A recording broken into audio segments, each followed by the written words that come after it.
ಓಂ ಗುರುರ್ಬ್ರಹ್ಮ ಗುರುರ್ವಿಷ್ಣು ಗುರುರ್ದೇವೋ ಮಹೇಶ್ವರಃ ಗುರು ಸಾಕ್ಷಾತ್ ಪರಬ್ರಹ್ಮ ತಸ್ಮೈ ಶ್ರೀ ಗುರವೇ ನಮಃ. ಧ್ಯಾನ ಮೂಲ ಗುರು ಮೂರ್ತಿ ಪೂಜೆ ಮೂಲ ಗುರು ಪಾದ ಮಂತ್ರ ಮೂಲ ಗುರು ವಾಕ್ಯ ಮುಕ್ತಿ ಮೂಲ ಗುರು ಕೃಪಃ. ಶ್ರೋತ್ರಿಯ ಬ್ರಹ್ಮನಿಷ್ಠ ಸದ್ಗುರು ಬಸವಾನಂದರ ಪಾದ ಕಮಲಗಳಿಗೂ ಅವರ ಪ್ರತಿರೂಪದಂತಹ ನಿಜಗುಣಪ್ಪನವರ ಪಾದ ಕಮಲಗಳಿಗೂ ನನ್ನ ದೀರ್ಘದಂಡ ಪ್ರಣಾಮಗಳನ್ನು ಸಲ್ಲಿಸುತ್ತಾ, ಸದ್ಗುರು ಮಾರ್ತಂಡ ಸಾಬಾಯಿ ಸದ್ಗುರುಗಳ ಪಾದ ಕಮಲಗಳಿಗೂ ಹಾಗೂ ರಾಯಪ್ಪ ಸದ್ಗುರುಗಳ ಪಾದ ಕಮಲಗಳಿಗೂ ನನ್ನ ದೀರ್ಘದಂಡ ಪ್ರಣಾಮಗಳನ್ನು ಸಲ್ಲಿಸುತ್ತಾ, ಗುರು ಸ್ವರೂಪರಾದಂತಹ ನನ್ನ ಪತಿದೇವರಿಗೂ ಕೂಡ ನನ್ನ ದೀರ್ಘದಂಡ ಪ್ರಣಾಮಗಳನ್ನು ಸಲ್ಲಿಸುತ್ತಾ, ಮನದಲ್ಲಿ ಸ್ಮರಿಸಿಕೊಳ್ಳುತ್ತಾ, ತಮ್ಮೆಲ್ಲರಿಗೂ ವಂದಿಸುತ್ತಾ, ಇವತ್ತಿನ ಪರಮಾರ್ಥ ಗೀತೆ ಸಪ್ತಮ ಗತಿ ನಡೆದದ, 7ನೇ ಗತಿ ನಡೆದದ. ಅದರಲ್ಲಿ ಕೊನೆಯ ನುಡಿ ಇಟ್ಕೊಂಡು ಮಾತಾಡಬೇಕಾಗ್ತದೆ ಇವತ್ತಿನ ವಿಚಾರದಲ್ಲಿ. ಈ ಒಂದು ಸೂತ್ರದಲ್ಲಿ ಹೇಳ್ತಾರ, ಬಹಳ ವಿಶೇಷವಾಗಿ ಹೇಳ್ತಾರ, ಇಂತು ಈ ನಿಜ ಸಾಧ್ಯವ ಒಲವಿಂ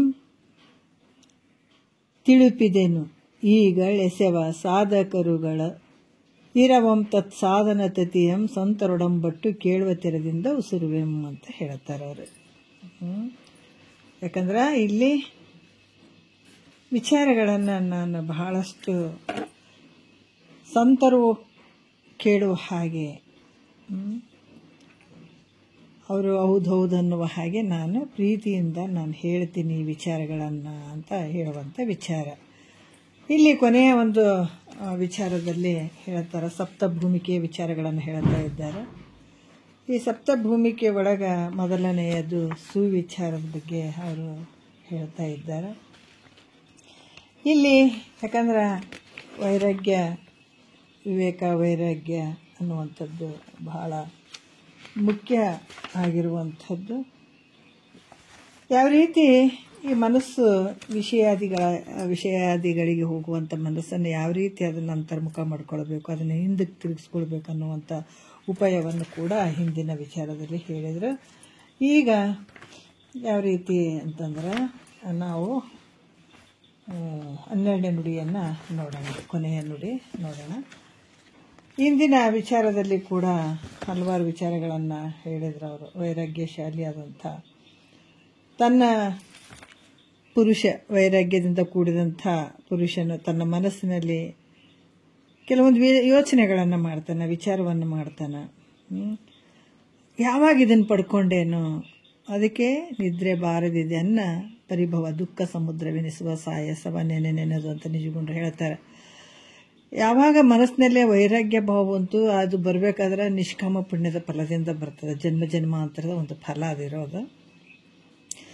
ಆವಾಗ ಆತ ಏನು ಅನ್ಕೊಳತ್ತಾನ, ಈ ದುಃಖವನ್ನು ಉಂಟು ಮಾಡುವಂತಹ ಆ ಸದ್ವಿಷಯಗಳೇನದ ಅದಾವ ಅವುಗಳನ್ನು ಬಿಡುವವರೆಗೂ ಈ ಮನಸ್ಸು ಬಹಳ ಚಂಚಲಕ್ಕೊಳಗಾಗ್ತದೆ. ಯಾಕೆ ಒಳಗಾಗ್ತದೆ ಅಂದರೆ ಕಾಮ ಕ್ರೋಧಾದಿಗಳಿಂದ ತುಂಬ್ಯದಿದೆ.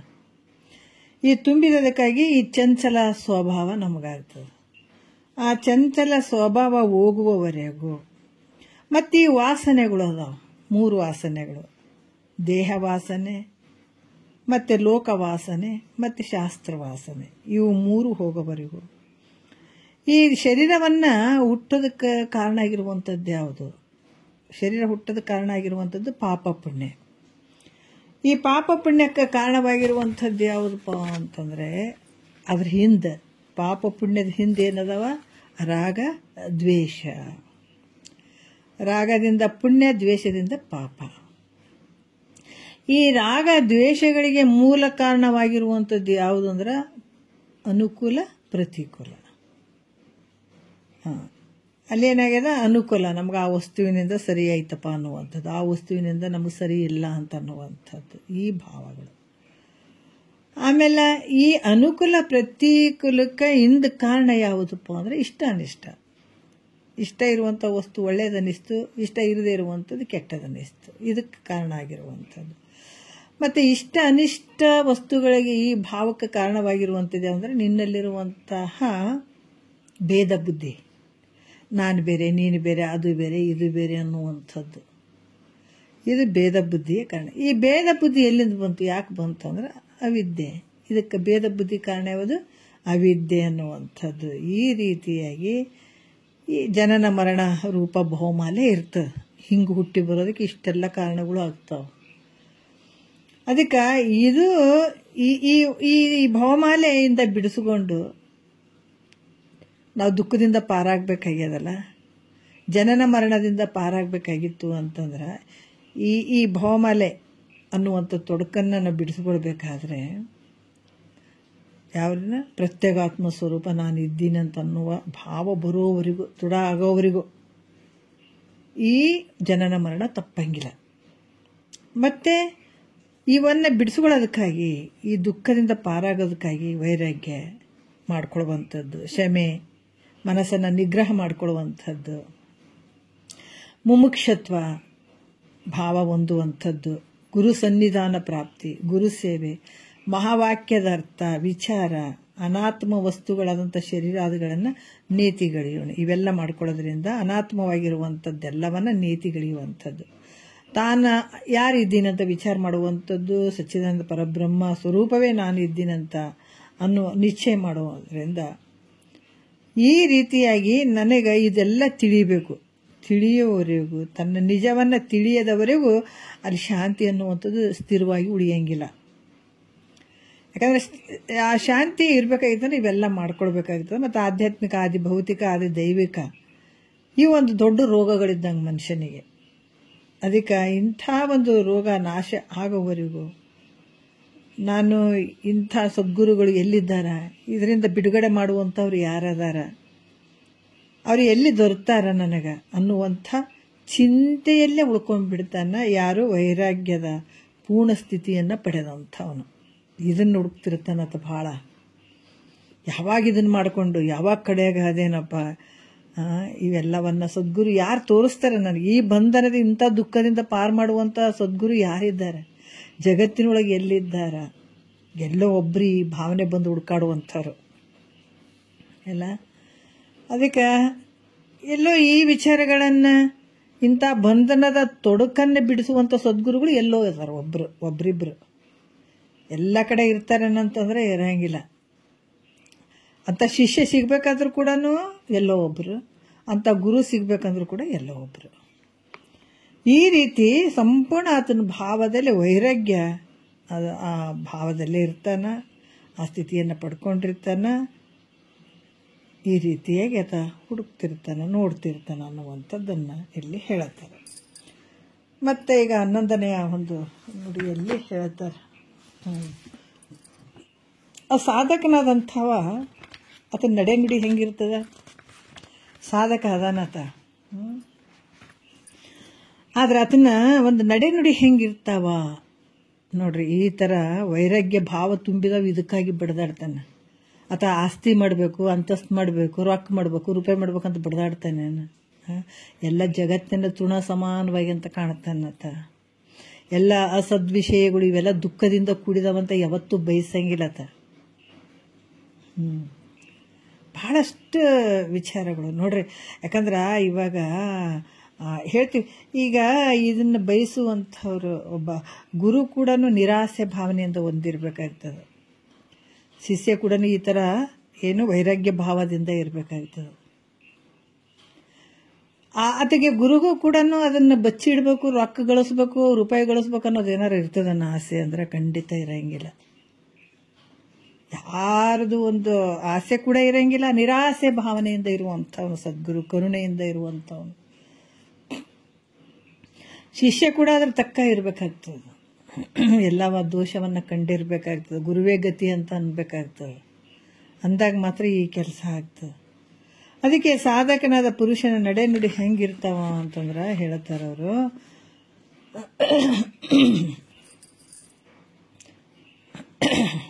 ಏನು ಹೇಳ್ತಾರೆ, ತಡೆಯದೆ ಸುಕೃತವನ ಆಚರಿಪನು, ಬಿಡುವಂ ದುಷ್ಕೃತವೆಲ್ಲವನವನು, ಧರ್ಮಂಗಳ ನಡೆಬಿಡದ ಆಚರಿಪ, ಧರ್ಮ ಫಲಗಳನ್ನುರೇ ಧಿಕ್ಕರಿಪ, ಪರರ ಸಿರಿಗೆ ಮತ್ಸರವ ಮಾಡ, ಪರಪೀಡೆಯ ನೆನೆಹಿ ನೋಡೊಡಗೂಡ, ದೇಶೋಚಿತ ಕಾಲೋಚಿತಮಾಗಿ ಅಸುರ ಗತಿಯ ಉಳಿದನುಗುಣಮಾಗಿ, ಒಂದೆರಡಿನ್ವಾತುಗಳಂ ನುಡಿವ, ಕುಂದದಿಳೆಗೆ ಸೊಗಸಾಗಿ ಇರೇ ನಡೆಯವ. ಮತ್ತೆ ಹೇಳ್ತಾರ, ಇಂತೆಸಗುವ ಯೋಗವನ್ನುಳ್ಳವನು ಇಂತಾದಿಯ ಭೂಮಿಕೆಯುಳ್ಳವನು ಅಂತ ಹೇಳ್ತಾರೆ. ಏನು ಹೇಳ್ತಾರ, ತಡೆಯದೆ ಸುಕೃತವನ್ನು ಆಚರಿಪವನು. ನೋಡಪ್ಪ ಹೆಂಗದಾನ, ಆತ ಪುಣ್ಯವನ್ನು ಮಾಡ್ತಾನ. ಯಾವುದೇ ಒಂದು ಪ್ರತಿಬಂಧಕ ಇಲ್ಲದೇನೆ ಆತ ಪುಣ್ಯವನ್ನು ಮಾಡ್ತಾನ. ಅದಕ್ಕೆ ಯಾವ ರೀತಿ ಅಂತಂದ್ರೆ, ಶಿಷ್ಯ ಕೇಳಪ್ಪ, ಆಲೋಚನೆಯನ್ನು ಮಾಡುವ ವಿರಕ್ತ ಪುರುಷನು ಯಾವುದೇ ಪ್ರತಿಬಂಧಕವಿಲ್ಲದಲೇ ಏನು ಮಾಡ್ತಾನ, ಪುಣ್ಯಕರ್ಮಗಳನ್ನು ಮಾಡ್ತಾನತ.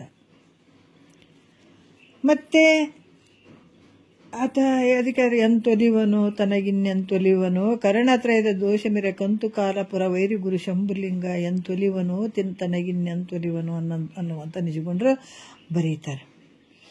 ಹೆಂಗಂದ್ರೆ ಅಭಕ್ಷ ಸೇವನೆ, ಪರವಧುವಿನ ಕೂಟ, ಅನ್ಯರ ವಿತ್ತಾಪಹರಣ ಅಭಕ್ಷ ಸೇವನೆ, ಹಿಂಸೆ, ಪರಿಬಿಡದ ಈ 4 ಏನು ಈ ಪಾಪಗಳು ಏನು ಮಾಡ್ತಾವ, ಪಾಮರ ಜನ್ಮವಿಯೇ ಅಂತ ಹೇಳಿ ಬರ್ಕೊಂಡು ಬರ್ತಾರಲ್ಲಿ.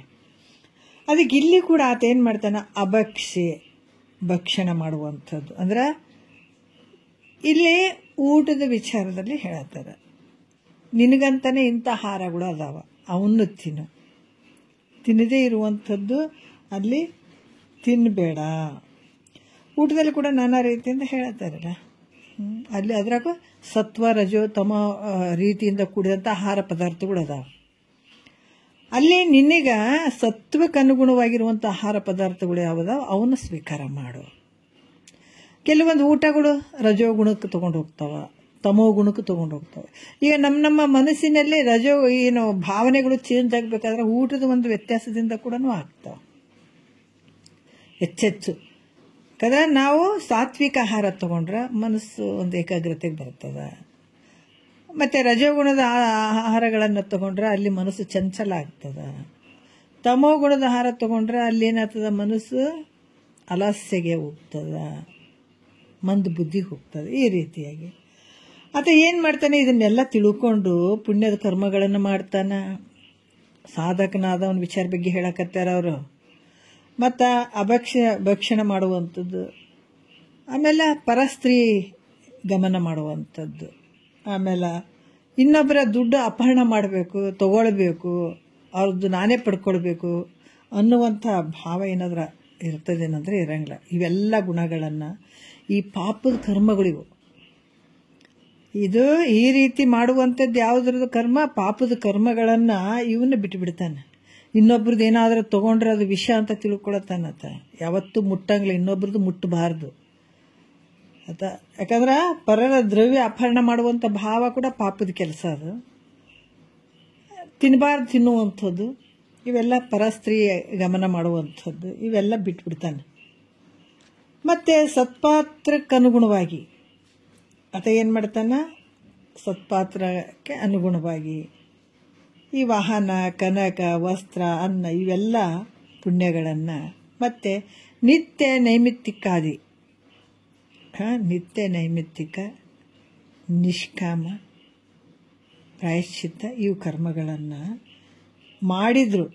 ಇವೆಲ್ಲ ಮಾಡ್ತಾನೆ, ನಿತ್ಯವಾಗಿ ಕರ್ಮ ಮಾಡ್ತಾನೆ. ನಿತ್ಯ ನೈಮಿತ್ತಿಕ ಇವೆಲ್ಲ ಮಾಡ್ತಾನೆ. ಮಾಡಿದ್ರು ಕೂಡ ಅದು ನನಗೆ ಇದು ಮಾಡಾಕತ್ತೀನಿ, ಇದೇ ಬೇಕು ಅದೇ ಬೇಕು ಅಂತ ಏನಾರ ಮನಸ್ಸಿನಲ್ಲಿ ಇಟ್ಕೋತಾನೇನು ಅಂದರೆ ಫಲಾಪೇಕ್ಷೆ ಇಲ್ಲದೆ ಆತ ಮಾಡು. ಯಾವ ಫಲಾಪೇಕ್ಷೆ ಇರದೆ. ಯಾಕಂತಂದ್ರೆ ಯಾಕೆ ಮಾಡ್ತಾನೆ ಅಂತಂದ್ರೆ ಅಂತಃಕರಣ ಶುದ್ಧಿ ಆಗಲಿ ಅಂತ. ಯಾಕೆ ಮಾಡ್ತಾನಂದ್ರೆ ಅಂತಃಕರಣ ಶುದ್ಧಿ ಆಗಲಿ, ಈಶ್ವರನ ಒಂದು ಪ್ರೀತಿ ಕೃಪೆ ಪಡ್ಕೊಳ್ಳೋದಕ್ಕಾಗಿ ಮಾಡ್ತಾನತ. ಅದಕ್ಕೆ ಈ ರೀತಿಯಾಗಿ ಈಶ್ವರನ ಕೃಪೆ ಆ ಪ್ರೀತಿ ತಗೊಳ್ಳೋದಕ್ಕಾಗಿ ಸತ್ಕರ್ಮಗಳನ್ನೇ ಮಾಡ್ತಾನತ. ಮತ್ತು ಈ ಪುಣ್ಯ ಕರ್ಮಗಳು ಯಾಕಂತಂದ್ರೆ ಇವು ಕೂಡ ಇಲ್ರಿ ನಾವು ಪುಣ್ಯನೂ ಮಾಡ್ತೀನಲ್ಲ ಅದರಿಂದ ಏನಾದರೂ ಆನಂದ ಆಗ್ತದೇನೋ ಅಂತಂದ್ರೆ ಇಲ್ಲಿ ಕೂಡ ಹೇಳ್ತಾರ, ಆ ಪುಣ್ಯ ಕರ್ಮಗಳು ಅದ್ರ ಫಲ ಆದರೂ ಕೂಡ ಜನ್ಮ ಕೊಡುವಂಥದ್ದು. ಪುಣ್ಯದ ಕರ್ಮಗಳನ್ನು ಮಾಡ್ತೀನಿ ಅಂತಂದ್ರೂ ಕೂಡ ಪುಣ್ಯ ಅನುಭವಿಸೋಕಾರ ಹುಟ್ಟಬೇಕಾಗ್ತದಲ್ಲ. ಈಗ ಭಾಳ ದೊಡ್ಡ ಶ್ರೀಮಂತರ ರೀ, ರೊಕ್ಕ ಪಕ್ಕ ಭಾಳ ಅದಾವ, ಅವ್ರಿಗೆ ಯಾವ ಚಿಂತೆ ಇಲ್ಲ ರೀ, ಭಾರಿ ಪುಣ್ಯ ತುಂಬ್ರಿ ಅಂತ ಹೇಳ್ತೇವೆ. ಯಾಕಂತಂದ್ರೆ ಈ ದೇವತೆಗಳ ಶರೀರ ಕೂಡ ಭಾಳ ಪುಣ್ಯದಿಂದ ಬಂದಂಥದ್ದು. ಮನುಷ್ಯನ ಶರೀರ ಏನು ಪಾಪ ಪುಣ್ಯ ಎರಡು ಮಿಶ್ರವಾಗಿ ಬಂದಿರುವಂಥದ್ದು ಮನುಷ್ಯನ ಶರೀರ. ಬಹಳ ಪುಣ್ಯದ ಒಂದು ಶರೀರ ಬಂದಿರುವಂಥದ್ದು ದೇವತೆಗಳ ಶರೀರ. ಹೌದಾ? ಅದಕ್ಕೆ ಇಲ್ಲಿ ಕೂಡ ಏನು ಹೇಳ್ತಾರ, ಬರೇ ಪಾಪದಿಂದ ಬಂದಂಥದ್ದು ಈ ಗಿಡ ಮರಗಳು ಇವೆಲ್ಲ ಬರುವಂಥದ್ದು. ಅದಕ್ಕೆ ಈ ಪುಣ್ಯ ಕರ್ಮಗಳ ಫಲವಾದರೂ ಕೂಡ ಜನ್ಮ ಕೊಡ್ತಾನೆ. ಭಾಳ ಪುಣ್ಯ ಮಾಡಿ ಸಾಯಕತ್ತೀನ್ರಿ ಅಂತಂದ್ರು ಕೂಡ ನನ್ನನ್ನು ಯಾರು ತನ್ನನ್ನು ತಾನು ತಿಳ್ಕೊಳಂಗಿಲ್ಲ. ಇಲ್ಲ ಭಾಳ ಪುಣ್ಯ ಮಾಡಿವ್ರಿ, ಭಾಳ ಜನ ಹೇಳ್ತಾರೆ ಇಲ್ರಿ ಕೇಳಿದ್ರೆ ಆಗ್ತದನ, ನಾ ಪುಣ್ಯದ ಕೆಲಸ ಮಾಡ್ತೀವಲ್ಲ ನಮ್ಮ ಮುಕ್ತಿ ಆಗ್ಬಿಡ್ತದ ಅಂತಾರೆ. ಏನು ಹೇಳ್ಬೇಕಂತವ್ರಿಗೆ? ಪುಣ್ಯದ ಕೆಲಸ ಮಾಡಿಬಿಡ್ತೀವಿ, ನಮ್ಮ ಮೋಕ್ಷ ಆಗ್ತದೆ. ಅಲ್ಲಿ ಕೇಳಿದ್ರೆ ಆಗ್ತದೆ, ನಮ್ಮ ಗುರುವಿನ ಹತ್ರ ಕುಂತು ಕೇಳಿದ್ರೆ ಆಗ್ತದೆ. ಆಯ್ತು ಹಂಗೆ ಅನ್ಕೊಂತ ಹೋಗು, ಮತ್ತೆ ಯಾಕೆ ಬರ್ತೀವಿ ಅಂತಾರೆ ಗುರುಗಳು. ನಿಂದೇನು ಕೆಲಸ ಇಲ್ಲ, ಈ ಥರ ಗುಣ ಇದ್ದರೆ ನಿಂದೇನು ಕೆಲಸ ಇಲ್ಲ, ಹೊಂಟು ಬಿಡು ಹಂಗ ಅಂತಾರೆ. ಯಾಕಂದ್ರೆ ಯಾರು ಮಾಡ್ಕೋತಾರೆ ಅವ್ರಿಗೆ ಐತೆ. ಯಾರಾದರೂ ರೊಕ್ಕ ರೂಪಾಯಿ ಭಾಳ ಶ್ರೀಮಂತಿದ್ದ ಬಂದು ಕರೆದು ಕೊಡ್ತಾನೆ. ನಾನು ಕನ್ನಡಿ ಯಾವತ್ತಾದ್ರೆ ಮನೆಗಿನ ಕನ್ನಡಿ ನಾವು ಉದಾಹರಣೆ ತಗೊಳ್ಳೋಣ. ಮನೆಗಿದ್ದ ಕನ್ನಡಿ ಬರ್ರಿ ನನ್ನ ಮುಖ ನೋಡ್ಕೊಳ್ರಿ ನನ್ನ ಅದರಲ್ಲಿ ಅಂತದಾನ. ನಾವು ಮುಖ ನೋಡ್ಕೋಬೇಕಾಗಿತ್ತು, ನಾವೇ ಕನ್ನಡಿ ಮುಂದೋಗಿ ನಿಂತ್ಕೊಳ್ಬೇಕು. ಅಂದಾಗ ನಮ್ಮ ಮುಖ ತೋರಿಸ್ತದೆ. ಅದು ಯಾವತ್ತಾದ್ರೂ ಕೈ ಮಿಡ್ಕಿರ್ತದೇನೆ ಯಾರಿಗಾದ್ರೆ? ಇಲ್ಲಲ್ಲ. ಅದೇ ರೀತಿ ಕೂಡ ಇಲ್ಲಿ ಗುರು ಆದತನು ಹಾಗೇನೆ. ಯಾವಾಗ ನನಗೆ ದುಃಖ ಆದಂತೇಳಿ ಬಂದು ಪಾದಕ್ಕೆ ಶರಣಾಗತನಾಗ್ತಾನೆ, ಅವ್ರಿಗೆ ಬಿಚ್ಚತಾನೆ ಹೇಳ್ತಾನೆ. ಎಲ್ಲರಿಗೆ ಹೇಳ್ತಾನೆ ಅಂದರೆ ಹೇಳಂಗಿಲ್ಲ. ಈತ ಏನು ಮಾಡ್ತಾನೆ, ಪುಣ್ಯದ ಕರ್ಮಗಳನ್ನು ಮಾಡಿ, ಅದು ಕೂಡ ಪುಣ್ಯದ ಕರ್ಮಗಳು ಏನದಾವ ಅವು ಕೂಡ ಜನ್ಮ ಕೊಡ್ತವೆ. ಯಾಕಂದ್ರೆ ಭಾಳ ಪುಣ್ಯ ಐತಪ್ಪ ಅಂತ ಹೆಚ್ಚು ಸ್ವಲ್ಪ ಪುಣ್ಯ ಆದಂತಂದ್ರೆ ಮತ್ತೆ ಶ್ರೀಮಂತರ ವರ್ಗದಾಗ ಹುಡ್ತಾನೆ, ಬರೇ ಭೋಗಿಸ್ತಾನೆ, ಪುಣ್ಯವನ್ನು ಸುಖವನ್ನು ಭೋಗಿಸ್ತಾನೆ. ಆದರೆ ಎರಡು ಮಿಶ್ರ ಇರ್ತದೆ. ದುಃಖ ಅನ್ನುವಂಥದ್ದು, ಸುಖ ದುಃಖ ಎರಡೂ ಇರ್ತದೆ ಮನುಷ್ಯನಿಗೆ. ಯಾಕಂದ್ರೆ ಸಾವಿಂದು ಭಯ, ಹುಟ್ಟಿಂದೊಂದು ದುಃಖ, ಸಾವಿಂದೊಂದು ದುಃಖ ಎಲ್ಲಟೂ ಇರ್ತದೆ. ಆದರೆ ಅದು ಬರೀ ಸ್ವಲ್ಪ ಜಾಸ್ತಿ ಸುಖವನ್ನು ಅನುಭವಿಸೋಕ್ಕಾದ್ರೂ ಹುಟ್ಟಬೇಕಾಗ್ತದಲ್ಲ. ಹಾಗಾಗಿ ಅದು ಕೂಡ ಜನ್ಮವನ್ನು ಕೊಡ್ತದೆ. ಈ ಒಂದು ಪುಣ್ಯದ ಫಲವನ್ನು ಆತ ಏನು ಮಾಡ್ತಾನೆ, ತಿರಸ್ಕಾರ ಮಾಡ್ತಾನೆ. ಯಾಕಂದ್ರೆ ಮತ್ತೆ ನಾನು ಇಂಥ ಒಂದು ಶ್ರೀಮಂತರ ಹೊಟ್ಟೆಗ ಹುಟ್ಟಿ ಶ್ರೀಮಂತಿಕೆಯನ್ನು ಮಾಡ್ಕೋಬೇಕು ಅಥವಾ ದೇವತೆಗಳ ರೂಪವಾಗಿ ಪಡ್ಕೊಳ್ಬೇಕು ಅದು ಇದಂತ ಯಾವುದೂ ಆತನ ಮನಸ್ಸಿನಲ್ಲಿ ಬರೋಂಗಿಲ್ಲ. ಅದನ್ನೆಲ್ಲ ತಿರಸ್ಕಾರ ಮಾಡ್ತಾನೆ. ಅವೆಲ್ಲ ಕ್ಷಣಿಕ ಅಂತ ತಿಳ್ಕೊತಾನೆ. ಮತ್ತು ಇನ್ನೊಬ್ಬರ ಒಂದು ಧನಧಾನ್ಯವನ್ನು ಮತ್ತು ಹೆಂಡತಿ ಮಕ್ಕಳು ಈ ಸಂಪತ್ತುಗಳನ್ನು ಕಂಡು ಏನು ಮಾಡ್ತಾನೆ, ಧಾನ್ಯ ಇನ್ನೊಬ್ಬರ ದುಡ್ಡಾಗಿರ್ಬೋದು, ದವಸ ಧಾನ್ಯಗಳಾಗಿರ್ಬೋದು, ಸ್ತ್ರೀ ಪುತ್ರಾದಿಗಳಾಗಿರ್ಬೋದು, ಈ ಸಂಪತ್ತುಗಳಿಂದ ಕೂಡಿರುವುದನ್ನು ಕಂಡು ಎರಡನೆಯವರು ಈ ರೀತಿ ಕೂಡಿರೋದು ಕಂಡು ಮನದಲ್ಲಿ ಚಿಂತೆ ಮಾಡ್ತಾನೆ, ಯೋಚನೆ ಮಾಡ್ತಾನೆ, ಚಡ್ಪಡಿಸ್ತಾನೆ.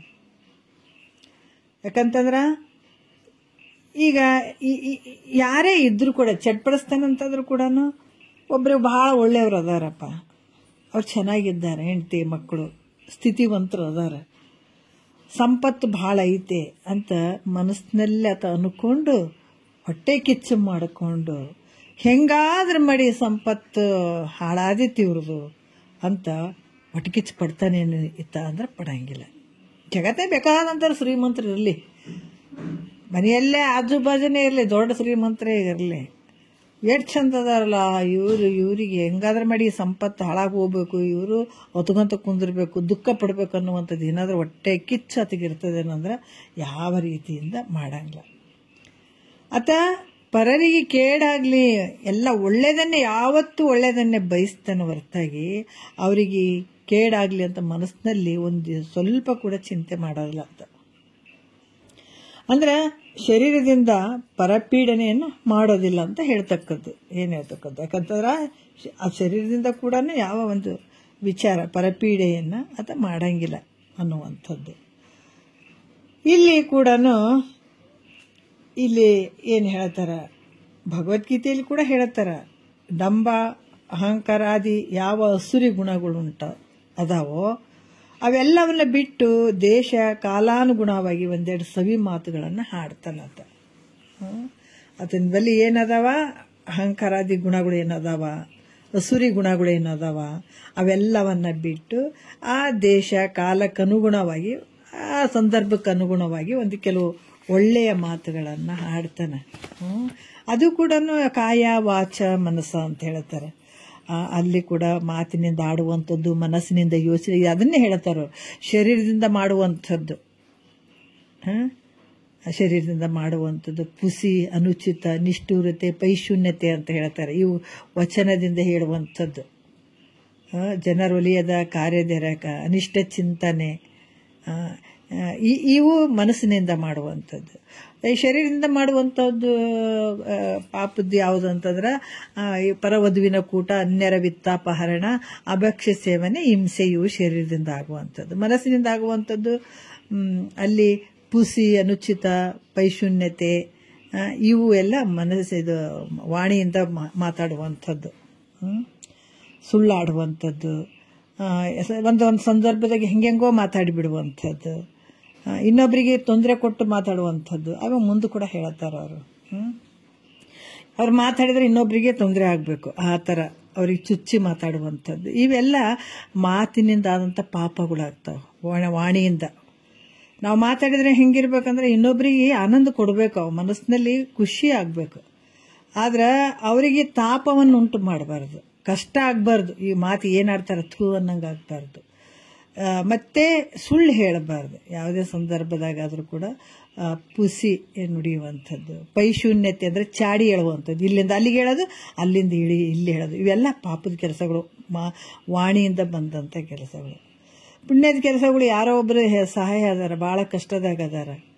ಕಾಯ ವಾಚ ಮನಸ್ಸಿನಿಂದ ಮಾಡು. ಆಗದೇ ಇದ್ರೆ ನೀವು ಸುಮ್ಮಿರು, ಧೈರ್ಯದ ಮಾತಾಡು, ಏನಾಗಲ್ಲ ತಗೋ, ದೇವ್ರು ಇದ್ದಾನೆ, ನಿಮ್ಮ ಜೊತೆ ನಾವಿದ್ದೀವಿ.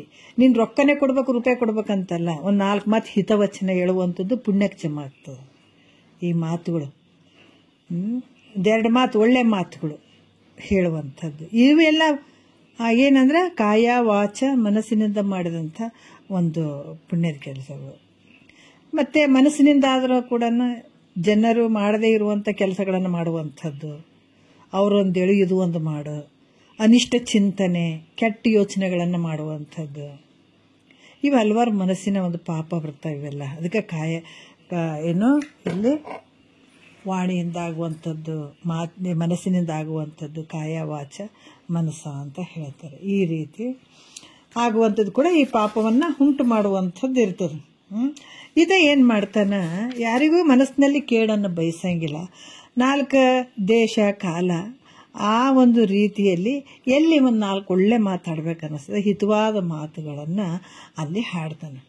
ಅದು ಹೆಂಗೆ ಅಂತಾನಂತಂದ್ರೆ ವೇದಕ್ಕೂ ಮತ್ತು ಲೌಕಿಕಕ್ಕೂ ತಾನು ಮಾಡುವಂಥ ಏನು ಪರಮಾರ್ಥ ಐತಲ್ಲ ಇದಕ್ಕೂ ಮತ್ತು ವೇದಕ್ಕೂ ಲೌಕಿಕಕ್ಕೂ ವಿರೋಧ ಆಗದಂಗೆ ನುಡಿತಾನಂತ. ಭಾಳಷ್ಟು ಜನ ಹೇಳ್ತಾರೆ, ಗುರುಗಳಿಗೆ ತೊಗೊಳ್ತಾರೆ ನಂಬರ್ ಮೇಲೆ, ಅಲ್ರಿ ಅವ್ರು ಹಿಂಗೆ ಮಾಡ್ತಾರಲ್ರಿ, ಇವ್ರು ಹಿಂಗೆ ಮಾಡ್ತಾರಲ್ರಿ, ಅವ್ರು ಅಲ್ಲೇ ಹೋಗಿ ಮಾಡ್ಬೇಕ್ರಿ, ಮನೆಗೆ ಯಾಕೆ ಮಾಡ್ಬೇಕ್ರಿ, ಅಲ್ಲೇ ಹೋಗ್ಬೇಕ್ರಿ, ಇಲ್ಲೇ ನಾನಾ ರೀತಿಯಿಂದ ಮಾತಾಡ್ತಾರಲ್ಲ, ಅವೆಲ್ಲ ಪಾಪಕ್ಕೆ ಜಮಾ ಆಗ್ತಿರ್ತಾವ. ಅದಕ್ಕೆ ಈತ ತಿಳ್ಕೊಂಡಿರ್ತಾನ ವೇದಕ್ಕೂ ಮತ್ತು ಲೌಕಿಕಕ್ಕೂ ಯಾವುದೇ ವಿರೋಧ ಆಗದಂಗೆ ಆತ ನಡೀತಾನೆ. ಅಂದ್ರೆ ಮಹಾತ್ಮರಿಗೆ ಯೋಗ್ಯ ಕಾಣುವ ಹಾಗೆ, ಅಂದ್ರೆ ಮಹಾತ್ಮರು ಕೂಡ ಹೌದೌದು ಅನ್ನಂಗೆ ಆತನ ಒಂದು ಒಳಗಿಂದ ಪರಿವರ್ತನೆ ಆಗಿರ್ತದೆ ಮನಸ್ಸು. ಮತ್ತು ಒಳಗೆಲ್ಲವನ್ನ ಇಟ್ಕೊಂಡು ಹೊರಗೆ ನಾಟಕ ಅಂತಲ್ಲ, ಹೊರಗೆ ಒಂದೇ ಆಗಿರ್ತದಲ್ಲ, ಅವಾಗ ಅಂದ್ರೆ ಮಹಾತ್ಮರಿಗೆ ಯೋಗ್ಯ ಕಾಣುವ ಹಾಗೆ ಸರ್ವತ್ರ ಎಲ್ಲರಿಗೆ ಸುಖ ಆಗಲಿ, ಆನಂದವಾಗಲಿ, ಖುಷಿ ಆಗಲಿ ಅನ್ನುವ ಒಂದು ಸದಾಚಾರದಲ್ಲಿ ನಡೀತಾನದ. ಈ ರೀತಿಯಿಂದ ಈ ಸದ್ಗುಣ ಸದಾಚಾರಗಳಿಂದ ನಡೆಯುವಂಥವನು ಯಾವಾಗಲೂ ಇವನ್ನೇ ಮಾಡ್ತಿರ್ತಾನ. ಹಿಂದೆ ಹೇಳಿದ್ರಲ್ಲ, ಭಾಳಷ್ಟು ವಿಚಾರಗಳನ್ನು ಹೇಳಿದ್ದಾರೆ. ಏನು ಅಂತಂದ್ರೆ ಭಾಳಷ್ಟು, ಯಾಕಂತಂದ್ರೆ ಒಂದು ಈಶ್ವರ ಅರ್ಪಣ ಬುದ್ಧಿಯಿಂದ ಎಲ್ಲವನ್ನ ಮಾಡ್ತಾನೆ, ಸದ್ಗುಣಗಳ ಸದಾಚಾರದಿಂದ ನಡೀತಾನ. ಈ ರೀತಿ ನಡೆಯುವಂಥವನೇ ಮೊದಲನೆಯ ಸುಖೇಚ್ಛ ಅನ್ನುವಂಥ ಭೂಮಿಕೆಯುಳ್ಳವನು ಅಂತ ಹೇಳ್ತಾರೆ. ಒಂದು ಸುಖ ಆನಂದವನ್ನು ಪಡ್ಕೊಳ್ಬೇಕಾದ್ರೆ ಇಷ್ಟೆಲ್ಲ ಭಾವದಲ್ಲಿ ಶುದ್ಧ ಆಗ್ಬೇಕು ನಮಗೆ, ಇಲ್ಲಾಂದ್ರೆ ಸಾಧ್ಯನೇ ಇಲ್ಲ.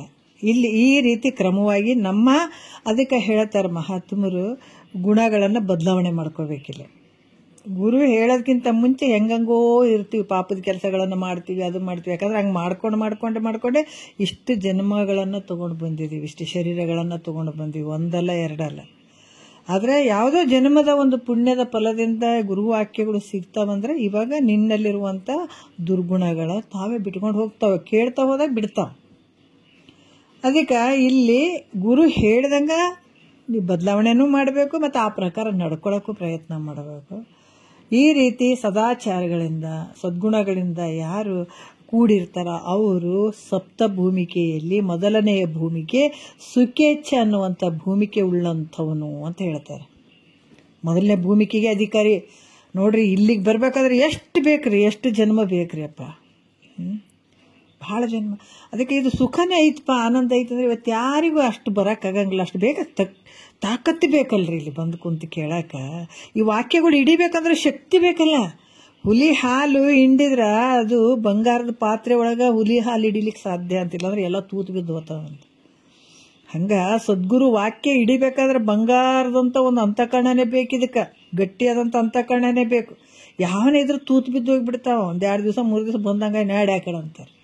ಅದ್ರಾಗ ಏನೋ ಒಂದು ಯಾವಾಗಲೂ ಸಿಗಬೇಕು, ಆಗಂಗಿಲ್ರಿ ನಮ್ಗೆ ಆಗಂಗಿಲ್ರಿ ಅಂತಾರೆ. ಅದು ಆಗಂಗಿಲ್ಲ ಅನ್ನೋದಕ್ಕೆ ಮತ್ತು ಅವ್ರಿಗೆ ಬೇಕಲ್ಲ, ತಾಕತ್ತರ ಬೇಕಲ್ರಿ. ಅದಕ್ಕೆ ಈ ಸುಖೇಚ್ಛ ಭಾವ, ನಾ ಇಂಥ ಆನಂದವನ್ನು ಪಡ್ಕೊಳ್ಬೇಕು, ಈ ಜನ್ಮಕ್ಕೆ ಬಂದಿದ್ದೀನಿ, ಇಂಥ ಒಂದು ಜನ್ಮವನ್ನು ಸಾರ್ಥಕ ಮಾಡ್ಕೊಳ್ಬೇಕು, ಹುಟ್ಟಿರೋದಕ್ಕೂ ಸಾರ್ಥಕ ಮಾಡ್ಕೊಳ್ಬೇಕು ಅನ್ನುವಂಥ ಭಾವ ಏನಾದರೂ ಬಂದರೆ ಅದು ಭಾಳ ಜನ್ಮದ ಪುಣ್ಯ, ಒಂದು ಜನ್ಮದ್ದಲ್ಲ. ಈ ಸುಖದ ಅಪೇಕ್ಷೆ ಏನು ಬರ್ತದ ಆನಂದದ, ಅದಕ್ಕೆ ಅವರು ನಿಜಗುಂಡ್ರು ಯಾಜ್ಞವಲ್ಕರು ಅದಕ್ಕೆ ಹೇಳಿದ್ರು ಅವರು, ಮೈತ್ರ ಇದು ವಿಚಾರ ನಿನ್ನ ಒಳಗೆ ಹುಟ್ಟ್ಯದ, ಇಂಥ ಆನಂದವನ್ನು ಪಡ್ಕೊಳ್ಬೇಕು, ಇಂಥ ಸುಖವನ್ನು ನಾನು ಪಡ್ಕೊಳ್ಬೇಕನ್ನುವಂಥ ಭಾವ ನಿನಗೆ ಹುಟ್ಟ್ಯದಲ್ಲ, ಎಷ್ಟು ಜನ್ಮದ ಪುಣ್ಯ ಮೈತ್ರ ನಿನಗ. ಈ ವಿಶ್ವದೊಳಗೆ ನಿನ್ನಂತೆ ಪದಪಿಂದೆ ಕೇಳಿದವ್ರು ಯಾರು ಉಂಟು ಅಂತ ಹೇಳ್ತಾರೆ ನೋಡ್ರಿ. ವಿಶ್ವದೊಳಗೆ ಅಂತ ಹೇಳ್ತಾರಂತಂದಾಗ ಮತ್ತು ನಾವಿವತ್ತು ಇದನ್ನು ಮಾಡಾಕತ್ತೀವಿ ಅಂದ್ರೆ ನಾವು ಏಟು ಪುಣ್ಯ ಮಾಡಿರ್ಬೇಕು. ಅದಕ್ಕೆ ಮಹಾತ್ಮರು ಹೇಳ್ತಾರ, ನಾವಿಂಥ ಕೆಲಸವನ್ನು ಮಾಡ್ಕೊಳ್ತಾ ಇದ್ದೀವಿ ಅಂದ್ರೆ ನಮ್ಮ ಬೆನ್ನು ನಾವೇ ಚಪ್ಪರಿಸ್ಕೊಳ್ಬೇಕು ಅಂತಾರೆ ಮಹಾತ್ಮರು. ಯಾಕೆ ಅಜ್ಞಾನಿ ಬಂದು ಚಪ್ಪರಿಸ್ತಾನ, ಅಜ್ಞಾನಿಗೆ ಬೇರೆ ಬೇರೆ ಲೆಕ್ಕದಾಗ ಹೋದ್ರೆ ಚಪ್ಪರಿಸ್ತಾನತ್ತೆ. ಆತಗೆ ಇವ್ಯಾವ ಮಾಡಬಾರ್ದು, ಅಜ್ಞಾನಿಗೆ ದಿನ ಒಂದು ತಾಸು ಕುಂತು ಕೇಳಬಾರ್ದು, ಈ ಚಿಂತನೆ ಮಾಡಬಾರ್ದು, ಅವರಂಗ ತಿರುಗಾಡಬೇಕು, ಅವರಂಗ ಓಡಾಡಬೇಕು, ನಾನಾ ರೀತಿಯ ವಿಷಯಾದಿಗಳಲ್ಲಿ ಸುಖವನ್ನು ಹುಡುಕಬೇಕು. ಅಜ್ಞಾನಿ ಅವಾಗ ಚಪ್ಪರಿಸ್ತಾನೆ, 4 ಮನೆ ಕಟ್ಟಬೇಕು, 4 ಗಾಡಿ ತಗೊಳ್ಬೇಕು, ರೊಕ್ಕ ಗಳಿಸ್ಬೇಕು, ರೂಪಾಯಿ ಗಳಿಸ್ಬೇಕು, ಇನ್ನು ಜಗತ್ತಿನಾಗ ಹಿಂಗೆ ಶಾಶ್ವತವಾಗಿ ನಾ ಇರ್ತೀನಿ ಅಂತ ಅನ್ನಂಗೆ ಇರಬೇಕು, ಅವ್ರವ್ರಿಗೆ ಜಮಾ ಆಗ್ತದೆ. ಆತಗೆ ಆತ ಚಪ್ಪರಿಸ್ತಾನೆ. ಆತಗೆ ಅಜ್ಞಾನಿ ಈ ರೀತಿ ತಿಳ್ಕೊಂಡು ಒಂದು ತಾಸು ಕುಂತು ಕೇಳಬೇಕಪ್ಪ ಗುರುವಾಕ್ಯವನ್ನು, ಅದನ್ನು ಚಿಂತನೆ ಮಾಡಬೇಕು, ಮಂಥನ ಮಾಡಬೇಕು, ಇದನ್ನು ಪಡ್ಕೊಳ್ಬೇಕು, ಯಾವಾಗ ಪಡ್ಕೊಂಡೇನು, ಇದು ಸುಮ್ಮನೆ ಆ ಕಡೆ ಮನಸ್ಸು ಹೋಗಿಬಿಟ್ಟು ಇದಕ್ಕೆ ಸಮಯ ಇರ್ಲಾರ್ದಂಗೆ ಮಾಡ್ತದ, ಈ ಮಾಯ ತನ್ನೊಳಗೆ ಸೆಳೀತದ, ಇದು ಯಾವಾಗ ತಿಳ್ಕೊಂಡೇನಪ್ಪ. ಯಾಕೆ ಜನ್ಮ ಇದು, ಈ ಶರೀರ ಶಾಶ್ವತ ಅಲ್ಲ, ಕ್ಷಣದಲ್ಲಿ ಏನಾಯ್ತು ಗೊತ್ತಿಲ್ಲ, ಹೋಗೇ ಬಿಡ್ತು. ಆದ್ರೆ ಕ್ಷಣದಲ್ಲಿ ತನ ನೀನು ಏನು ಮಾಡ್ಕೊಂಡಿದ್ದ ಅದು ನಿನಗೆ ಉಳಿತದೆ. ಏನು ಇದನ್ನ ಏನು ಮಾಡ್ಕೊಳಕತ್ತಿದಿ ಅದು ಕ್ಷಣದಲ್ಲಿ ಉಳ್ಕೋತದ, ಮತ್ತು ನಿನಗೆ ಮುಂದೆ ಬೀಜ ಆಗ್ತಾವ. ಇದು ಬೀಜ ಬೆಳೆದ ಮುಂದೆ ದೊಡ್ಡ ಆನಂದವಾದಂಥ ಇನ್ನು ಆಯುಷ್ಯ ಭಾಳ ಐತಪ್ಪ ಅಂತಂದ್ರೆ ಹಿಂಗೆ ಮಾಡ್ಕೊಂಡೆ ಅಂದರೆ ಇನ್ನೂ ಬೇಕಾದಂಥ ಒಂದು ಆನಂದವಾದಂಥ ಹಣ್ಣುಗಳನ್ನು ತಿನ್ಬೋದು, ಹಣ್ಣನ್ನೇ ತಿನ್ಬಹುದು. ಇದು ಆಯುಷ್ಯ ಕಡಿಮೆ ಇತ್ತಂದ್ರೆ ಅಲ್ಲಿ ತನಕ ನೀನೇನು ಕಷ್ಟಪಟ್ಟು ಮಾಡಿದಿದ್ದು ಯಾವತ್ತೂ ಹಂಗೆ ಹೋಗಂಗಿಲ್ಲ. ಪರಮಾತ್ಮ ಹೇಳೇ ಬಿಟ್ಟಿದ್ದಾನ, ಯಾವಾಗ ನನ್ನನ್ನು ಸ್ಮರಣೆ ಮಾಡ್ತಾರ, ಇಂಥ ವಿಚಾರಗಳನ್ನು ಮಾಡ್ತಾರ, ಭಾಳ ಆನಂದ ಆಗ್ತದೆ ಅಂತ ಹೇಳ್ತಾರೆ. ಅದಕ್ಕೆ ಶಾಂತ ರಸದ ಒಂದೊಂದು ಬಣ್ಣಿಸುವ ವರ್ತನ ಅಂತ ಹೇಳ್ತಾರೆ ಮಹಾತ್ಮರು. ಹೇಳ್ತಾರಪ್ಪ, ಎಡರಡಿಸಿದ ವೇಳೆಯೊಳು ಧೈರ್ಯವನ್ನು ಸಿರಿ ಒಡೆದು ಜೀವಿಸುವ ಎಡೆಯೊಳು ವಿನಯವನ್ನು ಕಡು ಜೌವನದೊಳು ವಿಕೃತಿ ದೂರದಿವುದನ್ನು ಪೀಡಿದ ನೇಮವನ್ನೆಡೆಬಿಡದತಿ ಛಲವನು. ಅದನ್ನು ಕೊಡಪ್ಪ. ನಾವೇನಿಗೆ ಕೇಳ್ತೀವಿ ದೇವ್ರ ಹತ್ರ ಹೋಗಿ, ನನಗೆ ರೊಕ್ಕ ಬೇಕು, ರೂಪಾಯಿ ಬೇಕು, ನನ್ನ ಮಗನಿಗೆ ಮಕ್ಕಳಾಗಿಲ್ಲ, ಅದಾಗಿಲ್ಲ, ಇದಾಗಿಲ್ಲ, ಇಂಥದ್ದು ಕೊಡು ಅಂಥದ್ದು ಕೊಡು ಅಂತ ಬರೀ ಕೊಡಪ್ಪ ಅಂತಲೇ ಕೈ ಹೊಡ್ತೀವಲ್ಲ. ಮಹಾತ್ಮರು ಏನು ಹೇಳಿದ್ರು? ಅವರು ಕೇಳಿದರು, ಏನು ಕೇಳಿದ್ರು? ಎಡರಡಿಸಿದ ವೇಳೆಯೊಳು ಧೈರ್ಯವನು ಅಂತ ಹೇಳಿದ್ರು. ಕಷ್ಟ ಬರ್ತಿದೆ, ಬರಬೇಡ ಅಂತ ನಾ ಹೇಳಂಗಿಲ್ಲ, ಎಷ್ಟು ಚಂದ ಹೇಳ್ತಾರೆ ನೋಡ್ರಿ ಅವರು. ಅವ್ರೇನು ಕೇಳಿದ್ರು, ಅವರು ಕೇಳ್ಯಾರ. ಹೆಂಗೆ ಕೇಳಿದ್ರು? ಕಷ್ಟ ಬರಬೇಡ ಅಂತ ಕೇಳಂಗಿಲ್ಲ ಅವರು, ಯಾಕಂದ್ರೆ ಬರ್ಲಾರ್ದು ಬಿಡಂಗಿಲ್ಲ. ಅದು ನೀ ಹಿಂದೆ ಏನು ಮಾಡಿರ್ತಿದೆ ಅದು ಬಂದೇ ಬರ್ತದೆ. ನೀವು ಅಲ್ಲ ಅಂದ್ರೂ ಅದು ಯಾವ ರೂಪದಲ್ಲಿ ಅದನ್ನು ಮುಣಿಸ್ತದೆ ನಿನಗೆ. ಅದಕ್ಕೆ ಅದು ಬರೋದು ಬೇಡ ಅಂತ ಕೇಳಿಲ್ಲ ಅವ್ರು ಮಹಾತ್ಮರು. ಎಡರಡಿಸಿದ ವೇಳೆಯೊಳು ಧೈರ್ಯವನ್ನು. ಆ ಕಷ್ಟ ಬಂತ, ಒಂದು ಕೊಡು ನನಗೆ. ಏನು ಕೊಡು? ಧೈರ್ಯ ಕೊಡು. ನೋಡ್ರಿ, ಎಡರೆಡಿಸಿದ ವೇಳೆಯೊಳು ಧೈರ್ಯವನ್ನು, ಸಿರಿ ಹೊಡೆದು ಜೀವಿಸುವ ಎಡೆಯೋಳು ವಿನಯವನ್ನು. ಸಂಪತ್ತು ನಾವು ಕೊಡೋಣಂಗಿಲ್ಲ, ಯಾಕಂದ್ರೆ ಸಂಪತ್ತಿನ ಸುಳಿ ಒಳಗೆ ಸಿಕ್ಕಾಕೊಂಡವ್ರು ಕಾಣಾರ್ದಂಗೆ ಹೋಗ್ಬಿಡ್ತಾರೆ ನೋಡ್ರಿ. ಇದ್ರಾಗ ಇದು ಹೆಂಗೈತಿ ಅಂತಂದ್ರೆ, ಸಂಪತ್ತು ಬಂದ್ರೇನು ಸುಖ ಐತೆ ಅಂತ ತಿಳ್ಕೊಂಡ್ರಿ. ಇದ್ರಾಗ ಅದು ತನ್ನ ಸುಳಿ ಒಳಗೆ ಹಿಂಡಿ ಬಿಡ್ತದ. ಸುಖ ಅನ್ನುವಂಥ ಸಂಪತ್ತು ಹಿಂಡ್ತದ, ಈ ಬಡತನ ಅನ್ನುವಂಥದ್ದು, ದುಃಖ ಅನ್ನುವಂಥದ್ದು ಹಿಂಡುತ್ತದೆ. ಅದಕ್ಕೆ ಕೆಲವು ಸಲ ಮಹಾತ್ಮರು ಹೇಳ್ತಾರ, ದುಃಖ ಬಂದಾಗ ಆವಾಗ ಭಗವಂತ ಅಂತಲೂ ಕೆಲವು ಕಡೆ ಹೇಳ್ತಾರೆ. ಅದಕ್ಕೆ ಸುಖ ಬರುವುದಕ್ಕಿಂತ ದುಃಖ ಬರಲೇಳಣ್ಣ, ದುಃಖ ತಿರಿಸ್ತು ಜ್ಞಾನದ ಕಣ್ಣ ಅಂತ ಹೇಳ್ತಾರೆ. ಆ ಹೊಡೆತ ತಿಂದಾಗ ಒಂದು ಸ್ವಲ್ಪ ದೇವ್ರ ಅಂತಾರ ಬರಬಹುದಲ್ಲ. ಈ ಸುಖ ಅನ್ನುವಂಥದ್ದು, ಶ್ರೀಮಂತಿಕೆ ಅನ್ನುವಂಥದ್ದು ಭಾರಿ ಡೇಂಜರ್. ಅದು ಯಾವಾಗ ಕೊಡ್ತಾನ ಭಗವಂತ ಭಾಳ ದೂರ ಆಗ್ತಾನೆ ಅನ್ಬೇಕು. ಅದನ್ನು ಕೊಡ್ತಾನೆ ಆತ ದೂರ ಆಗ್ತಾನೆ. ಯಾವುದು ಸಂಪತ್ತನ್ನು ಕಸ್ಕೊಳ್ತಾನ ಆತ ಅವಾಗ ಭಗವಂತ ಹತ್ರ ಇರ್ತಾನೆ. ಏನಾಗ್ತದೆ ಒಳ್ಳೇದೇ, ಆದ್ರೆ ಯಾವುದ್ರಾಗ ಮೈ ಮರಿಯೋದು ಬೇಡ. ಹೌದಾ? ಸುಖ ಬಂತು ಅಂತ ಅದ್ರ ಒಂದು ಸುಳಿ ಒಳಗೆ ಸಿಕ್ಕಿ ಅಂದ್ರೆ ಮತ್ತೆ ಭಾಳ ಜನ್ಮಗಳು ಬೇಕಾಗ್ತಾವೆ ಮುಂದಕ್ಕೆ ಬರಾಕ. ಅದಕ್ಕೆ ಅವ್ರು ಹೇಳ್ತಾರಪ್ಪ, ನಿನ್ನ ಪರೀಕ್ಷೆ ನನಗೆ ಕೊಟ್ಟದ್ದು. ಎಷ್ಟು ಸಂಪತ್ತು ಕೊಡ್ತಿದ್ದೆ ಅದೆಲ್ಲ ನಿನ್ನ ಪರೀಕ್ಷೆ. ಅದು ನಂದೇನೂ ಅಲ್ಲ, ಅದು ನನ್ನ ಪರೀಕ್ಷೆ ಮಾಡಕತ್ತೀಯೇನು ನೀನು. ಅದಕ್ಕೆ ಏನು ಸಂಪತ್ತು ಕೊಡ್ತೀಯಲ್ಲ, ಸಿರಿ ಒಡೆದು ಜೀವಿಸುವ ಎಡೆಯೋಳು. ಅದ್ರ ಜೊತೆ ಒಂದೇ ಕೇಳ್ತೀನಿ, ಯಾಕೆ ಸಂಪತ್ತು ಬರಬೇಡ ಅಂದ್ರೂ ಬರ್ತದ. ಅದು ಯಾಕೆ ಬರಲೇಬೇಕಿತ್ತು ಅಂತಂದ್ರೆ, ಕಷ್ಟ ಹೆಂಗೆ ಬರಬೇಡ ಅಂದ್ರೂ ಬರ್ತದ. ಅದ್ರಂಗ ನೀನು ಭಾಳ ಶ್ರೀಮಂತ ಆಗ್ಬೇಕಂತ ನಿನ್ನ ಅದ್ರಾಗ ಇತ್ತು ಅಂದ್ರೆ ನೀ ಬೇಡ ಅಂದ್ರೂ ಬರ್ತದ. ಅದು ಬಿಡಂಗಿಲ್ಲ. ಬರದೇ ಇರುವಂಥದ್ದಕ್ಕೆ ನೀ ಎಷ್ಟನೇ ಬೆನ್ನತ್ತು, ಅದು ಯಾವತ್ತೂ ನಿನಗೆ ಸಿಗಂಗಿಲ್ಲ. ಅದು ನಿನಗೆ ಉಚ್ಚನ್ನ ಮಾಡಿಬಿಡ್ತದೆ, ಆದ್ರೆ ಅದು ಸಿಗಂಗಿಲ್ಲ. ಅದಕ್ಕೆ ಮಹಾತ್ಮರಲ್ಲಿ ಭಾಳ ಚಂದ ಹೇಳ್ತಾರೆ, ಸಿರಿ ಒಡೆದು ಜೀವಿಸುವ ಎಡೆಯೋಳು ವಿನಯ ಕೊಡಪ್ಪ ನನಗೆ. ಅದ್ರ ಜೊತೆ ಶ್ರೀಮಂತಿಕೆ ಆದಂಥ ನಾನೇನು ಅದ್ರ ಜೊತೆ ಹೋಗಂಗಿಲ್ಲ. ನನಗೆ ಅದ್ರ ಜೊತೆ ಇನ್ನೇನು ಕೊಡು, ನನಗೇನು ವಿನಯ ಕೊಡು. ಕಡು ಜೌವನದಳು ವಿಕೃತಿ ದೂರದಿಹುದನು. ಕಡು ಜೌವನ ಆ ಸಂದರ್ಭದಲ್ಲಿ, ಯೌವನದ ಒಂದು ಸಂದರ್ಭದಲ್ಲಿ ಮನಸ್ಸನ್ನೇ ವಿಕೃತಿ ಆಗದೆ ಇರುವಂಗ ಕೊಡು, ಅದನ್ನು ಕೊಡು. ಪಿಡಿದ ನೇಮವನ್ನೆಡೆಬಿಡದೈತಿ ಛಲವನು. ಏನು ಇಟ್ಕೊಂಡಿದ್ದೀನಿ ಅದನ್ನು ನೋಡ್ರಿ, ಬಿಡದೆ ಅದನ್ನು ಮಾಡೇ ಮಾಡ್ತೀನಿ ನಾನು. ನಡುವೆಲ್ಲ ಬರ್ತಾವೆ. ಈಗ ಇಂಥ ಒಳ್ಳೆ ಕಾರ್ಯಕ್ಕೆ ಬರೀ ಒಂದು ದಾನ ಮಾಡೋದಕ್ಕೆ ಎಷ್ಟೋ ಒಂದು ವಿಘ್ನಗಳು ಬರ್ತಾವಂತ. ಮತ್ತು ಇಂಥ ಜ್ಞಾನಕ್ಕೆ ಎಷ್ಟು ಬರೋದು ಬೇಡ. ಮಾಯ ದೇವತೆ ಹೇಳ್ಕೊಳಕ್ಕೆ ನೋಡ್ತಾಳಕಿ, ಭಾಳ ಅಷ್ಟು ಈಸಿಯಾಗಿ ಇಲ್ಲಿ ಕೇಳಕ್ಕೆ ಬಿಡಂಗಿಲ್ಲ. ಮನಸ್ಸಿನಲ್ಲಿ ಏನೇನೋ ತಂದು ಹಾಕಿಬಿಟ್ಟು ಇಲ್ಲಿ ಬರಲಾರ್ದಂಗೆ ಮಾಡುವಂಥ ವಿಘ್ನಗಳು ಭಾಳ ಅದಾವ. ಮತ್ತು ಅವನ್ನೆಲ್ಲವನ್ನು ಬಿಡಿಸ್ಕೊಂಡು ಬರ್ಬೇಕಲ್ಲ ನಾವು. ಅಲ್ಲೆಲ್ಲೆಲ್ಲೆಲ್ಲಿ ತಡೆಯವು ಭಾಳ ಅದಾವ. ಆಯ್ತಪ್ಪೋ, ಎಷ್ಟು 84 ಲಕ್ಷ ಜೀವರಾಶಿಯಿಂದ ಬಂದಂಥದ್ದು ಈಗ ನನ್ನನ್ನು ಮೀರಿ ಹೋಗಕತ್ತೇನಂದ್ರೆ ಇವ್ನು ನೋಡ್ಬಾರ್ದಕ್ಕಂಥದ್ದು ಮಾಯೆ. ಅದು ಹಾಕಕ್ಕೆ ನೋಡ್ತದೆ, ಗಾಳ ಹಾಕಕ್ಕೆ ನೋಡ್ತದೆ ಅದನ್ನು. ಆದರೆ ಅವೆಲ್ಲವನ್ನು ದಾಟಿ ಬರಬೇಕಲ್ಲ. ಅವೆಲ್ಲವನ್ನು ದಾಟಿ ಈ ಜ್ಞಾನಕ್ಕೆ ಬಂದು ಕೂಡುವಂಥದ್ದು ಸಾಮಾನ್ಯ ಅಲ್ಲ. ಅದಕ್ಕೆ ನನಗೇನು ಕೊಡಪ್ಪ, ನಾ ಈಗ ಹಿಡ್ದೀನಿ ಗುರುವಾಕ್ಯವನ್ನು ಶ್ರವಣ ಮನನ ನಿಧಿಧ್ಯಾಸ. ಬಟ್ ನನ್ನ ಮನಸ್ಸು ಹೆಂಗೆ ಕೊಡ್ತೀನಿ ಅಂತಂದ್ರೆ ಛಲ ಕೊಡು. ನಾ ಕೇಳ್ತೀನಿ, ತಿಳ್ಕೊಳ್ತೀನಿ, ಪಡ್ಕೊಳ್ತೀನಿ ಅನ್ನುವಂಥ ಛಲ ನನಗೆ ಕೊಡು ಅಂತ ಕೇಳ್ತಾರೆ. ಎಷ್ಟು ಅದ್ಭುತವಾಗಿ ನಿಜಗೊಂಡು ಹೇಳ್ತಾರೆ. ಭಾಳ ಚಂದ ಹೇಳ್ತಾರೆ. ಅದಕ್ಕೆ ಈ ರೀತಿಯಾಗಿ ಇಂಥ ಒಂದು ಸದಾಚಾರಗಳಿಂದ ಯಾರು ಕೂಡಿರ್ತಾರೆ ಅಂತ ಈ ಭಾವ ಇದ್ದದ್ದು ಸುಖೇಚ್ಛ ಅನ್ನುವಂಥ ಭೂಮಿಕೆಗೆ ಮೊದಲನೇ ಭೂಮಿಕೆ ಅಧಿಕಾರಿ ಆಗ್ತಾನೆ. ಈ ಭೂಮಿಕೆಯಲ್ಲಿ ಇಹಪರ ಭೋಗಗಳ ವೈರಾಗ್ಯವನ್ನು ತೋರಿಸಿದ್ರು. ಇಹದಲ್ಲೂ ಕೂಡ ಏನದ ದೋಷದಿಂದ ಕೂಡ್ಯದ, ನಿನಗೆ ಯಾವ ಸುಖನೂ ಇಲ್ಲ. ಈ ಲೋಕದಾಗ ಬೇಕಾದಷ್ಟು ಸುಖ ಆದಂತ ಹೋದ್ರೂ ಕೂಡ ಇದರಿಂದ ಏನದ, ನೀನು ದುಃಖನೇ ಆದಪ್ಪ. ಇದು ಈ ಒಂದು ವನಿತಾದಿ ವಿಷಯಗಳನ್ನು ಇಹದಲ್ಲಿ ನೀವು ಬಯಸಿದ್ದೆ ಆದರೆ ಇದರಿಂದ ದುಃಖ ಖಂಡಿತ ಕಟ್ಟಿಟ್ಟು ಬರ್ತೀವಿ. ಪರಲೋಕದ ಆಸೆಗಳನ್ನು ಮಾಡಿ ಸ್ವರ್ಗಾದಿ ಭೋಗಗಳನ್ನು ಅನುಭವಿಸ್ಬೇಕಂತ ಹೋದ್ರೂ ಕೂಡ ಅದನ್ನು ದುಃಖದಿಂದ ಕೂಡ್ಯದ, ಅದನ್ನು ದೋಷದಿಂದ ಕೂಡ್ಯದ. ಯಾವ ಪದವಿಗಳಿಂದ ಏನೈತಿ ನಿನಗೆ? ಏನೂ ಇಲ್ಲ. ಅದಕ್ಕೆ ಅದ್ರಾಗ ದೋಷನೇ ಅದಾವ ಅಂತ ಹೇಳಿದ್ರು ಅವರು. ಅವ ಎರಡರನ್ನೇ ಬಿಟ್ಟಿರ್ತಾನಂತ. ವೈರಾಗ್ಯಶಾಲಿ ಆದಂಥವ ಇಹದ್ದು ಮತ್ತು ಪರಲೋಕದ ಒಂದು ದೋಷವನ್ನು ಕಂಡು ಅದ್ರ ಮೇಲೆ ಆ ಭಾವವನ್ನು ಬಿಟ್ಟು ವೈರಾಗ್ಯಶಾಲಿಯಾಗಿರ್ತಾನ ಅನ್ನುವಂಥದ್ದನ್ನು ಹೇಳಿ ಇವಾಗ ಮುಂದಿನ ಒಂದು ವಿಚಾರಗಳನ್ನು ಅವರು ಹೇಳ್ತಾರೆ.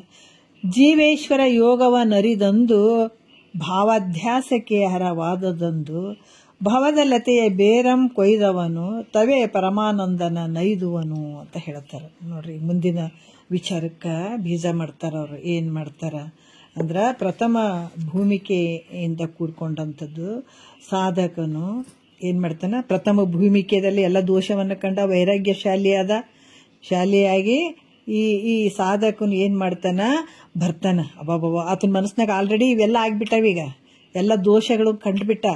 ಆತ ಏನು ಮಾಡ್ತಾನ, ಶ್ರುತಿ ಗುರುಗಳಿಗೆ, ಅದಕ್ಕೆ ಎರಡೂ ತಗೋತಾರ. ಬರೇ ಗುರುಗಳು ಅಂದಿಲ್ಲ, ಯಾಕಂದ್ರೆ ಬರೇ ಗುರುಗಳು ಭಾಳ ಮಂದಿ ಅದಾರ. ನಿನ್ನ ದುಡ್ಡನ್ನು ಅಪಹರಣ ಮಾಡುವಂಥ ಗುರುಗಳು ಅದಾರ, ನಿನ್ನ ಚಿತ್ತವನ್ನು ಚಂಚಲ ಮಾಡುವಂಥ ಗುರುಗಳು ಅದಾರ, ಎಲ್ಲ ಮಾಡೋರು ಗುರುಗಳು ಸಿಗ್ತಾರೆ. ಅದಕ್ಕೆ ನೀ ಭಾಳ ಹುಷಾರಾಗಿ. ಗುರು ಅಂದರೆ ಎಂಥತ್ತಿರ್ಬೇಕಂದ್ರೆ ನಿನ್ನ ದುಃಖದಿಂದ ಬಿಡುಗಡೆ ಮಾಡ್ಬೇಕತ್ತ, ಅಜ್ಞಾನದಿಂದ ನಿವೃತ್ತಿ ಮಾಡಬೇಕು, ಈ ಭವಬಂಧನದಿಂದ ಪಾರು ಮಾಡಬೇಕು, ಜನನ ಮರಣ ರಹಿತನನ್ನಾಗಿ ಮಾಡುವಂಥ ತಾಕತ್ತು ಸದ್ಗುರುವಿಗಾದಲ್ಲ. ಅಂಥ ಗುರುವಿನ ಹುಡುಕ್ಬೇಕು ನೀನು. ಎಲ್ಲೆಲ್ಲ ಎಂತೆಂಥವ್ರನ್ನ ಹೋಗಿ ಮತ್ತೆ ಅವ್ರು ನಿನಗೆ ಇನ್ನೊಂದು ಸ್ವಲ್ಪ ದುಃಖ ಕೊಡುವಂಥವರೇ ಇರ್ತಾರೆ. ಏನು ಬೆಳೆದಿದೆಯಪ್ಪ, ಏಟ್ ಐತಿ ರೊಕ್ಕ, ಏಟ್ ನೌಕರಿ ಮಾಡ್ತೇಪ್ಪ, ಏಟ್ ರೊಕ್ಕ ಬರ್ತದಪ್ಪ ಅಂತ ಕೇಳೋರಿಗೆ ಹೋದ್ರೆ ನಿನಗೇನು ಸುಮ್ಮ ಬಿಡ್ತಾರನ? ಎಲ್ಲ ಪ್ರತಿಯೊಂದನ್ನು ನಿನ್ನ ದೋಚಿಬಿಡ್ತಾರೆ. ಯಾಕಂದ್ರೆ ದುಡ್ಡಾಯ್ತು, ಯಾವುದೇ ಆಗಿರ್ಬೋದು, ಅದನ್ನು ಭಾಳ ಡೇಂಜರ್. ಅದಕ್ಕೆ ಇವರು ಪ್ರತಿಯೊಂದರದಾಗಿ ಯಾಕೆ ಹೇಳ್ತಾರಂದ್ರೆ, ಶ್ರುತಿ ಗುರುಗಳಿಗೆ ಶರಣಾಗತನಾಗಿ, ಶ್ರೋತ್ರಿಯ ಬ್ರಹ್ಮನಿಷ್ಠ ಸದ್ಗುರುಗಳಿಗೆ ಶರಣಾಗತನಾಗಿ ಜೀವ ಮತ್ತು ಈಶ್ವರ ಇವರ ಸ್ವರೂಪವನ್ನು ವಿಚಾರ ಮಾಡಿ, ಅವ್ರ ಮುಖಾಂತರ ಏನು ವಿಚಾರ ಮಾಡ್ಬೇಕು ನೀನು? ಜೀವ ಅಂದ್ರೇನು, ಈಶ್ವರ ಅಂದ್ರೇನು ವಿಚಾರ ಮಾಡಬೇಕು. ಸುಮ್ಮನೆ ಹೋಗಿ ದುಬಕ್ಕನಂತ ಬೀಳೋದು, ಅವ್ರು ಹೇಳ್ದಂಗೆ ಕೇಳೋದು, ಮೂಕ್ಕುರಿ ಹಿಂಗೆ ತಲೆ ಎಲ್ಲಾಡ್ಸ್ಕೊಂಡು ಬರೋದಲ್ಲ. ಗುರು ಆದವನು ನಮ್ಮ ತಾಪವನ್ನು ಕಳೆಯುವಂಥವ್ನು ಇರಬೇಕು. ತ್ರಿತಾಪಗಳೇನದಾವ, ಈ ಬೆಂಕಿ ಸುಡಾಕತ್ತದಿದು ಮನುಷ್ಯನಿಗೆ. ಆಧ್ಯಾತ್ಮಿಕ ಆದಿ ಭೌತಿಕ ಆದಿ ದೈವಿಕ ಅನ್ನುವಂಥ ದುಃಖಗಳು ಸುಡ್ತಾ ಇದ್ದಾವ ನಿನಗೆ. ಮತ್ತು ಆ ತಾಪದಿಂದ ಬಿಡುಗಡೆ ಮಾಡದೇ ಇರುವಂಥವ್ನು ಗುರು ಆಗ್ತಾನೇನು? ಯಾಕಂತಂದ್ರ ಈ ತಾಪದಿಂದ ಬಿಡುಗಡೆ ಮಾಡಬೇಕಾಗ್ತದ. ಅಂತಹ ಒಂದು ಭಾವ ಹೊಂದಿದಂಥ ಇಲ್ಲಿ ಹೇಳ್ತಾರ ಶ್ರುತಿ, ಅಂಥ ಗುರುಗಳಿಗೆ ಶರಣಾಗತನಾಗಿ ಜೀವ ಮತ್ತು ಈಶ್ವರ ಈ ಸ್ವರೂಪವನ್ನು ವಿಚಾರ ಮಾಡಬೇಕಿದು. ನಾವು ಉಪದೇಶ ತೊಗೊಂಡಿವಿ ಅಂತ ಹಿಂಗೆ ತಲೆ ಮೇಲೆ ಕೈ ಇಟ್ಕೊಂಡು ಸುಮ್ಮನೆ ನಮ್ಮ ಮನೆಗೆ ನಾವು ಕೂತ್ಕೊಂಡ್ರೆ ಮುಕ್ತಿ ಆಗಿಬಿಡ್ತದನ?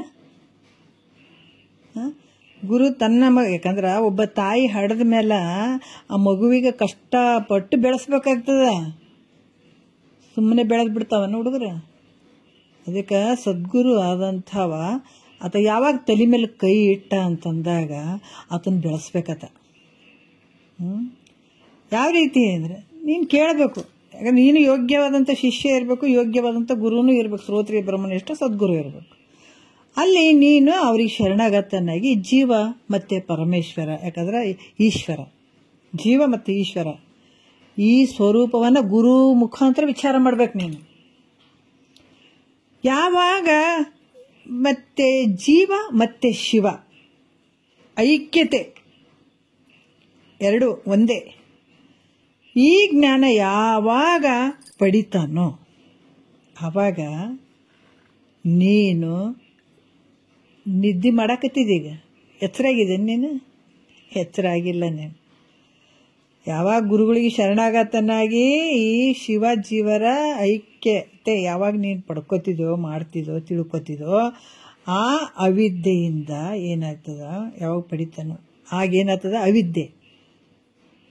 ಅವಿದ್ಯೆಯಿಂದ ಏನು ನಿನಗೆ ಭ್ರಾಂತಿ ಎಲ್ಲ ತೊಗೊಂಡದ್ ನೋಡ್ರಿ, ಭ್ರಾಂತಿ ಆಗ್ಯದಲ್ಲ, ಭ್ರಮಣ ಆಗ್ಯದ.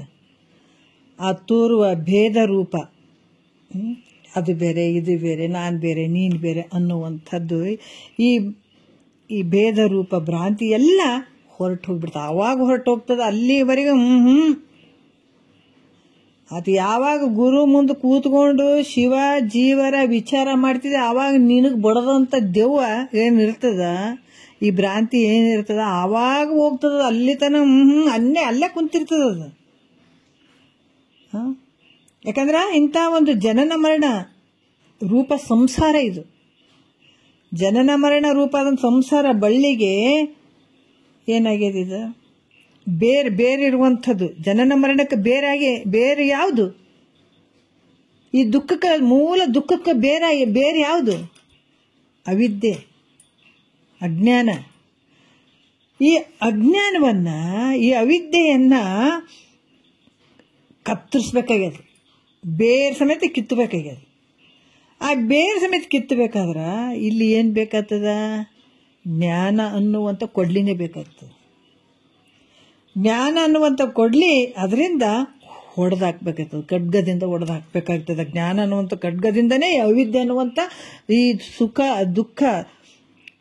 ದುಃಖ ಕೂಡಿದಂಥದ್ದು ಈ ಸಂಸಾರ ಏನು ಐತಲ್ಲ, ದುಃಖ ಜನನ ಮರಣ ಅನ್ನುವಂಥ ಸಂಸಾರದ ಇದು ಅವಿದ್ಯೆಯ ಅದ್ರ ಬೇರೆ ಆಗ್ಯದಲ್ಲ, ಅವಿದ್ಯೆಯ ಬೇರು ಕಿತ್ತಿ ಒಗಿಲಿಕ್ಕೆ ಸಾಧ್ಯ ಆಗ್ತದೆ ಜ್ಞಾನ ಅನ್ನುವಂಥ ಖಡ್ಗದಿಂದ.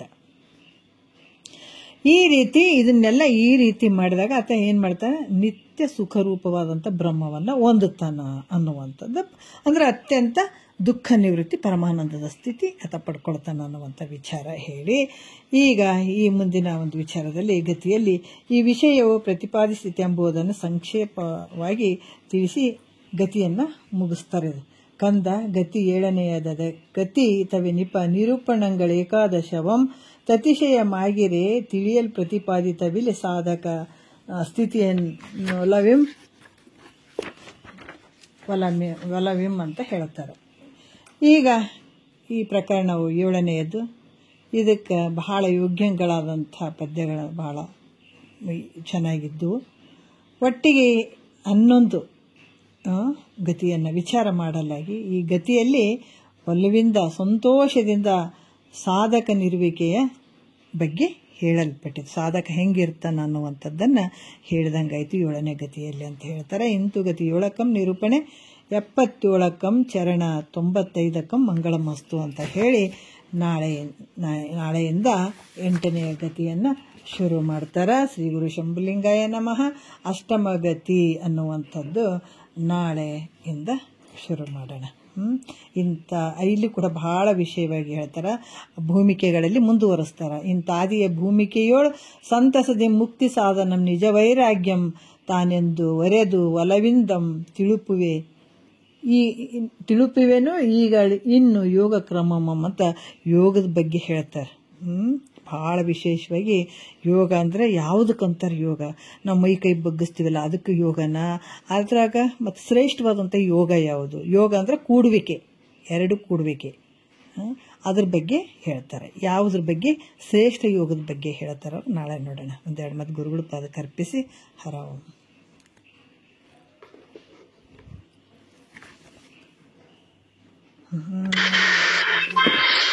ಜಯ ದೇವೋ ಜಯ ದೇವ ಜಯ ಸೇ